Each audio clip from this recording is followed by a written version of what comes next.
Bismillahirrahmanirrahim.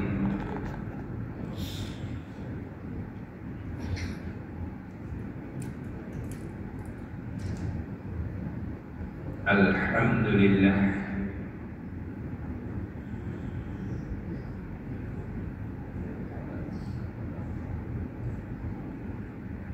Hamdan katsiran tayyiban mubarakan fihi.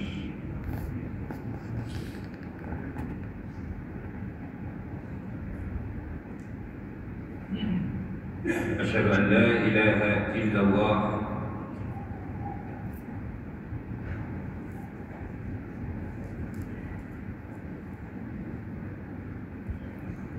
wa asyhadu anna Muhammadan abduhu wa rasuluh.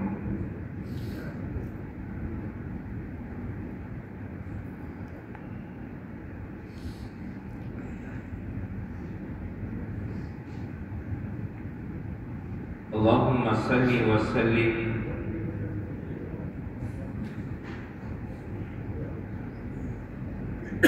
wa barik ala sayyidina wa maulana Muhammadin sallallahu alaihi wasallam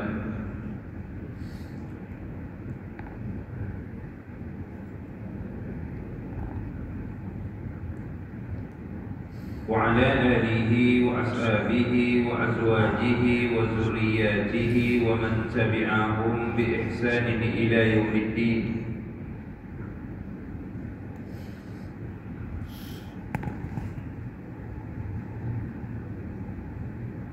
Rabbi shrah li sadri wa yassir li amri wa hlul 'uqdatan min lisani yafqahu qawli.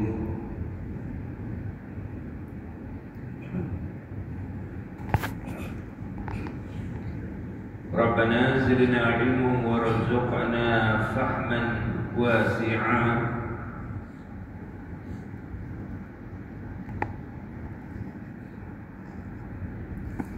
Rabbina billahi rabba wa bil islam dina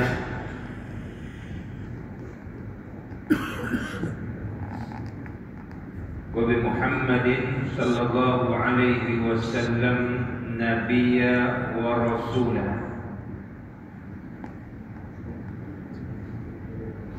Allahumma faqqihna fid din wa 'allimna ta'wil wahdina ila siratikal mustaqim siratal ladzina an'amta 'alaihim minan nabiyyin was-siddiqin wasyuhada was-shalihin wa hasuna ulaika rafiqa. Allahumma aftah alaina futuhal arifina bihikmatik wansur alaina rahmatik wa dhakkirna minhuma nasina wa 'allimna minhuma jahilna ya zal jalali wal ikram. Amin ya rabbal alamin. Alhamdulillah, puji dan syukur marilah sama-sama kita merafakkan kesyukuran kita kepada Allah Subhanahu wa taala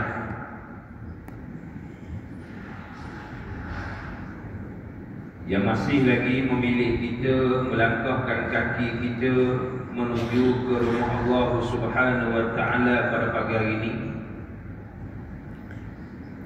untuk kita menunaikan salat fardu subuh berjamaah. Dan alhamdulillah Allah Ta'ala masih lagi pilih kita untuk berada di atas jalan istiqamah. Kerana apa yang penting dalam kehidupan kita sebagai seorang yang beriman kepada Allah Ta'ala adalah bagaimana kita dapat istiqamah sehinggalah kita bertemu dengan Allah Subhanahu wa taala. Kita bukan hanya beribadat pada bulan-bulan tertentu sahaja, tetapi kita beribadat kepada Allah Subhanahu wa taala sepanjang hidup kita sehinggalah hari pertemuan kita dengan Allah. Sebab itulah ketika mana Nabi ditanya oleh salah seorang sahabat, yaitu Sayyidina Abu Amr atau Sufyan bin Abdillah As-Saqafi radhiyallahu anhu. Dia kata, ya Rasulullah, adalah kepada aku tentang Islam yang mana apabila aku dengar daripadamu ni ya Rasulullah, aku tidak perlu lagi bertanya kepada orang lain. Ya Rasulullah, qul li fil Islam la as'alu anhu ghairaka. Ajarlah kepada aku tentang Islam yang apabila aku dengar daripadamu, aku tak perlu lagi ambil daripada orang lain. Kata Nabi, qul amantu billah thumma istaqim. Islam ni, kata Nabi, katakanlah aku beriman kepada Allah, kemudian istiqamah.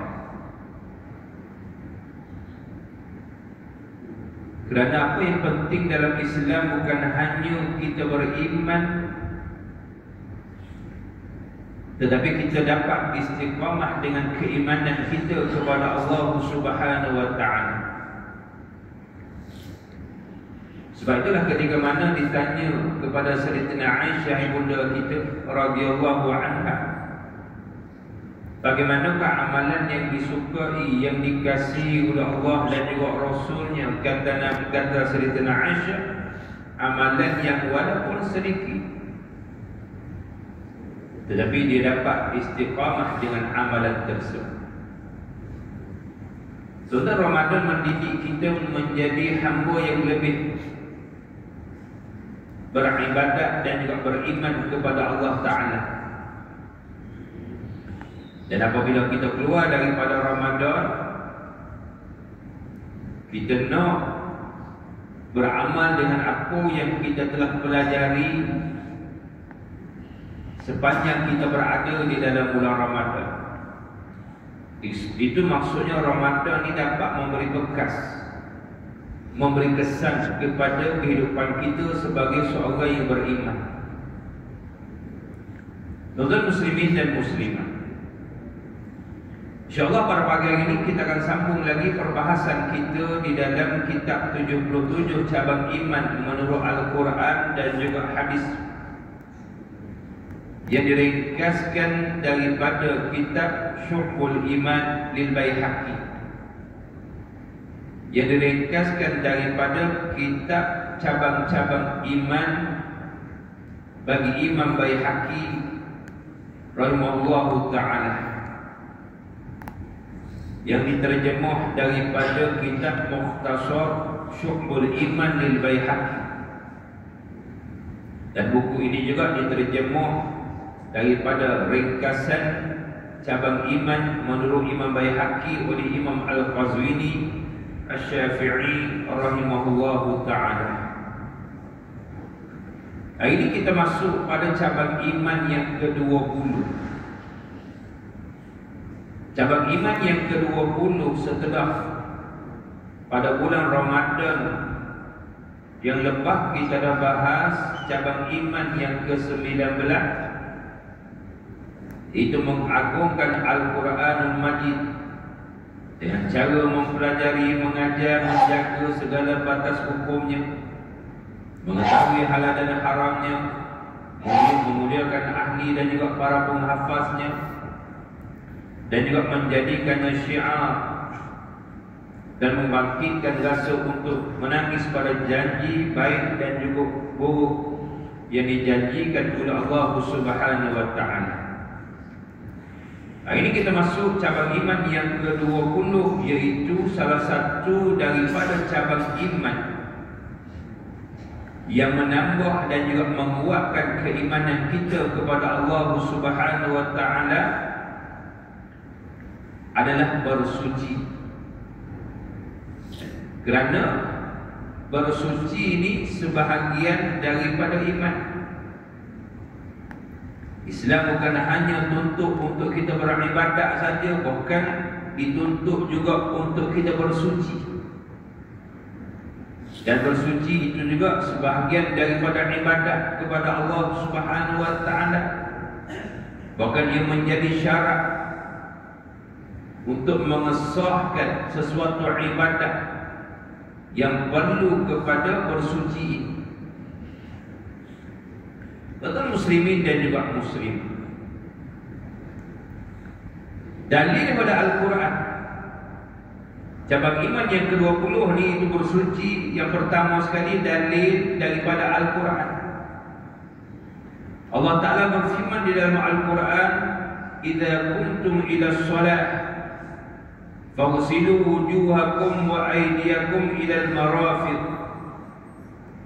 Apabila kamu hendak mengerjakan sembahyang, maka basuhlah muka kamu dan kedua belah tangan kamu meliputi situ, sehinggalah ke situ.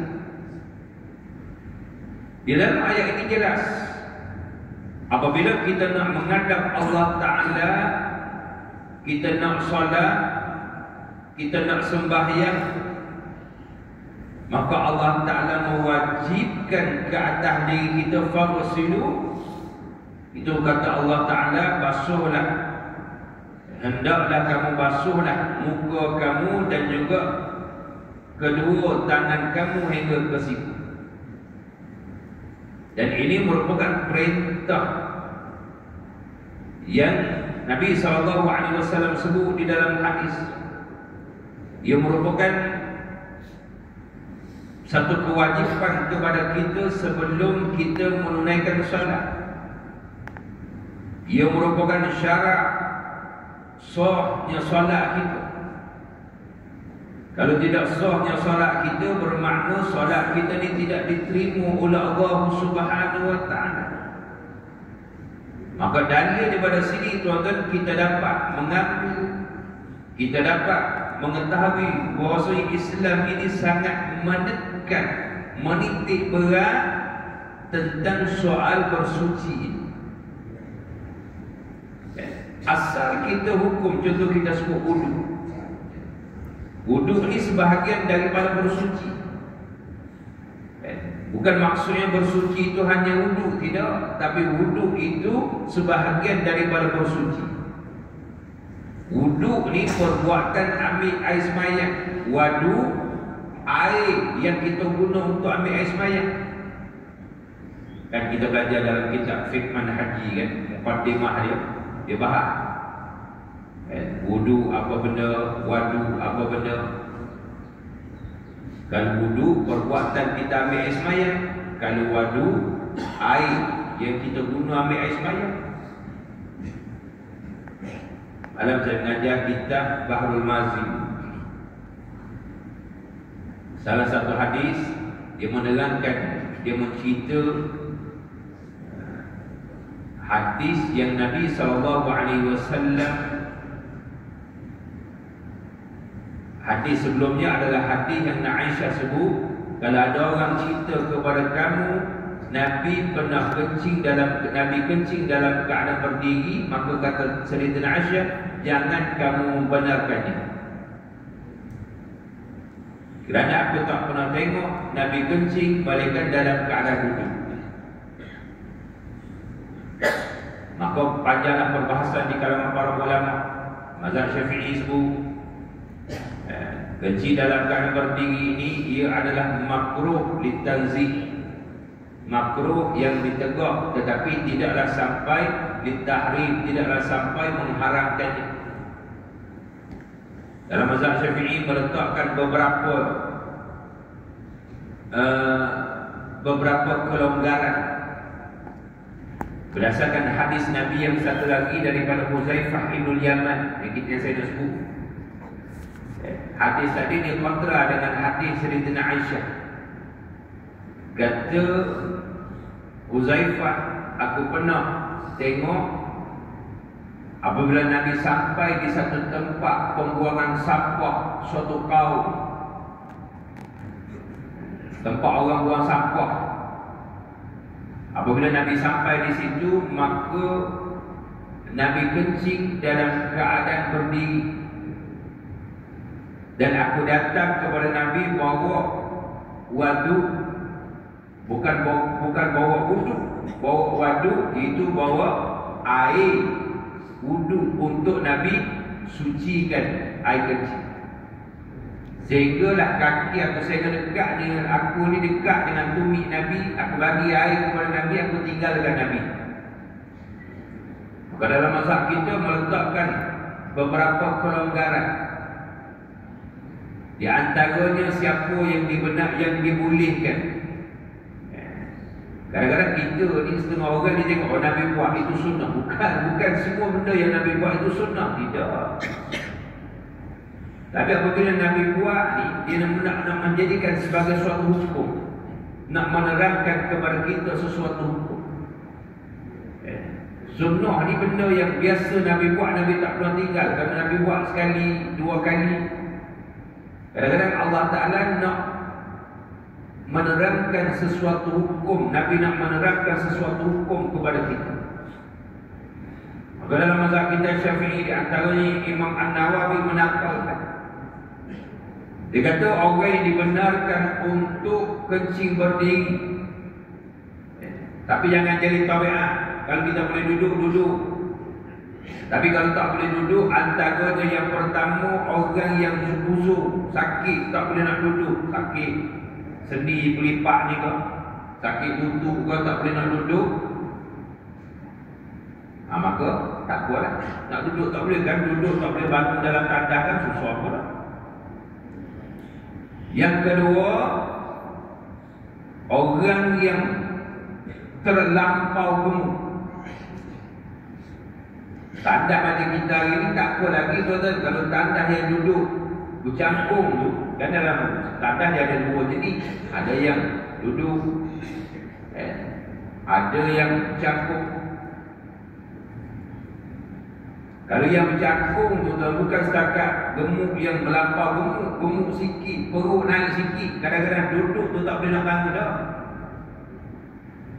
Kadang-kadang nak basuh, kalau kita buang air besar, nak basuh tu tangan tak sampai lah. Tangan pun tak sampai lah. Jadi kencing, dia kencing diri orang lelaki je boleh. Jadi dibenarkan, dalam mazhab Syafi'i dibenarkan.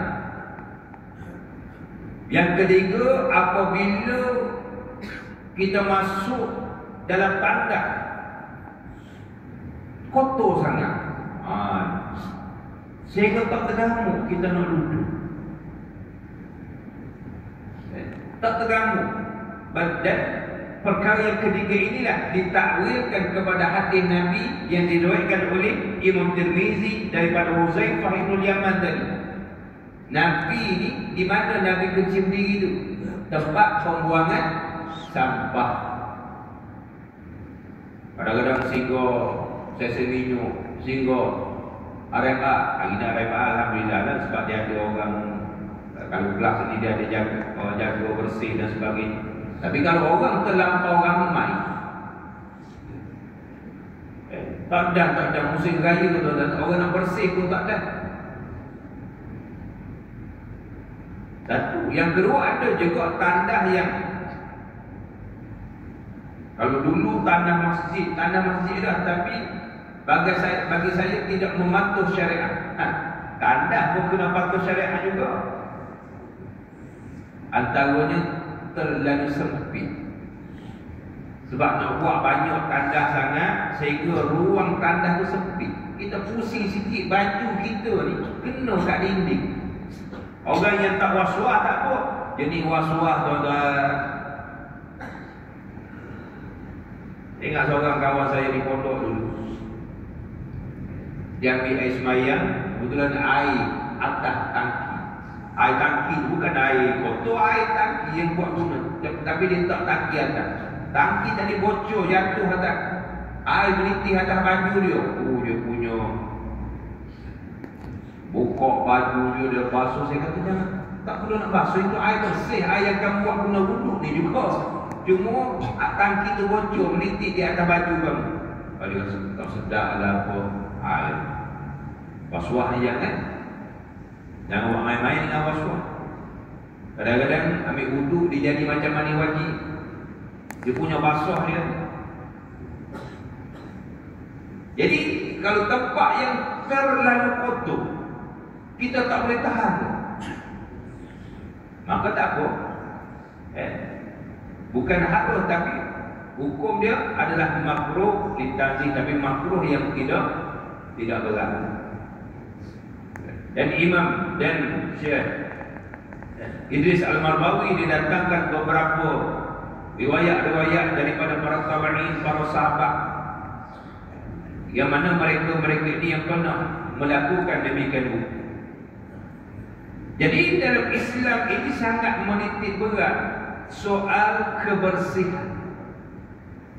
Baik itu tuan-tuan, kalau kita di masjid tandah ni, bukan hanya ruang masjid, bukan hanya dalam masjid comel cantik, tandah pun kena cantik, tandah pun kena jaga.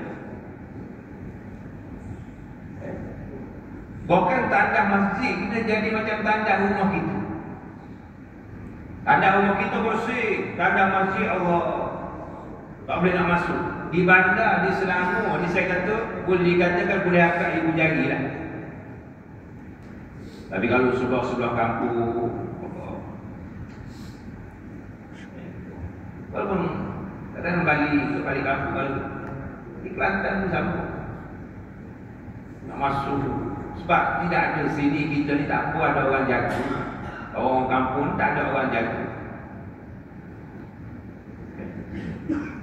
Jadi kena jaga. Tandah ni melambangkan kepribadian kita, sesuatu tempat. Nak tengok orang tu kadang-kadang tuan dia bersih, tapi tandah kotor, tak jaga. Tapi Islam sangat menitik berat.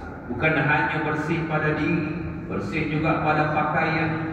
Pakaian kita nak semayang, pakaian kita nak menghadap Allah, ambillah yang terbaik.